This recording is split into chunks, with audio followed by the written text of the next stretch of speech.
Assalamualaikum Sobat Arli. Kali ini kisahnya akan menjawab semua pertanyaan Sahabat Arli kemarin. Baik, betul sekali. Assalamualaikum Sahabat Arli. Kali ini kisahnya melanjutkan dari kisah kemarin dan dibacakan dari buku Sikmadaya Insani, serial 24 Nabi dan Rasul Teladan Utama. Kisahnya mencabut nyawa. Keesokan harinya, hal yang sama terulang. Ketika Nabi Idris alaihissalam menemui tamu istimewa tersebut, beliau kaget karena tamunya terus saja beribadah. Bahkan ketika beliau mengajak untuk makan dan minum, tetap menolak.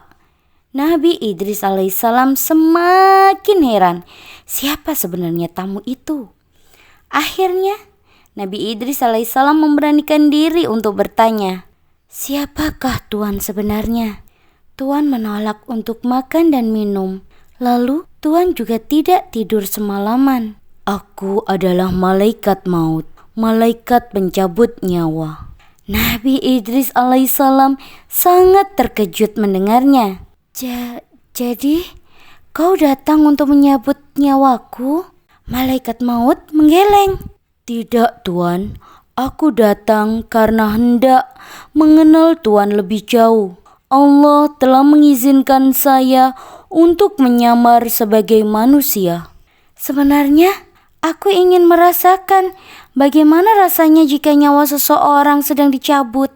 "Permintaan Tuan aneh.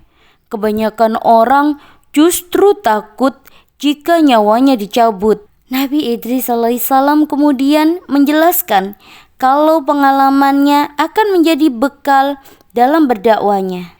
Lalu dengan seizin Allah SWT, nyawa Nabi Idris alaihissalam pun dicabut. Setelah itu nyawanya segera dikembalikan lagi. Setelah malaikat maut mencabut dan menghidupkan kembali Nabi Idris alaihissalam, dia bertanya, "Bagaimana Tuan merasakan kesakitan maut itu?"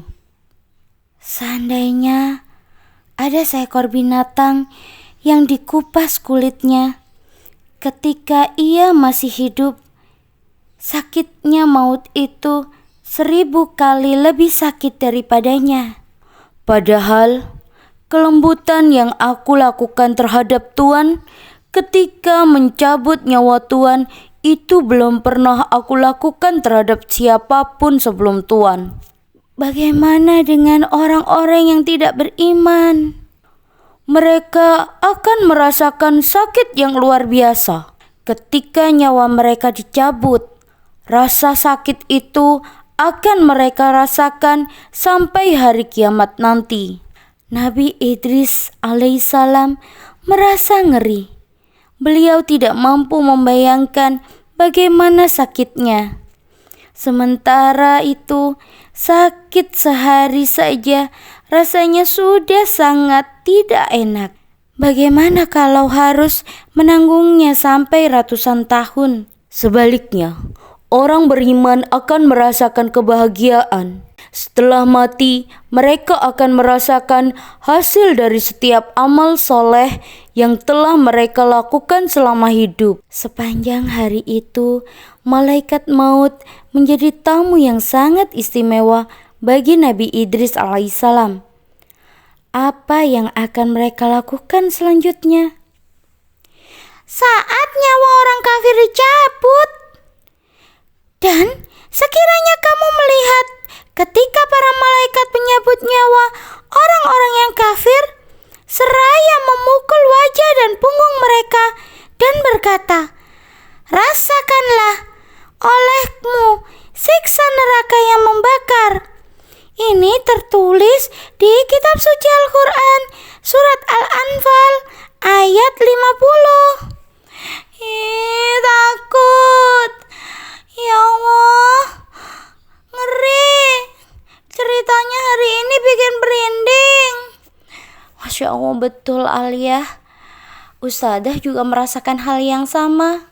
Semoga Ustadzah dan sahabat Arli semuanya dan semua orang yang mendengarkan kisah ini mengambil ibrah bahwasanya kita harus selalu berbuat baik untuk untuk mendapatkan syakaratul maut yang tidak menyakiti dan membuat kita bahagia setelah kematian kita.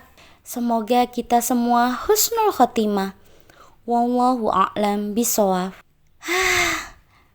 Ustadzah masih merinding merasakan bagaimana cara Ustadzah untuk mendapatkan bekal mati. Ustadzah kepingin merasakan kebahagiaan setelah kematian, karena kematian itu adalah satu hal yang pasti. Iya, lalu Alia bagaimana? Bismillah, semoga ini menjadi wasilah kita untuk selalu berbuat baik. Masya Allah, kisah ini akan mengingatkan sahabat Arli dan Ustadzah juga Alia untuk lebih berhati-hati dalam menjalani hidup. Sampai ketemu di kisah berikutnya sahabat Arli. Assalamualaikum. Assalamualaikum sahabat Arli. Sampai ketemu di kisah selanjutnya.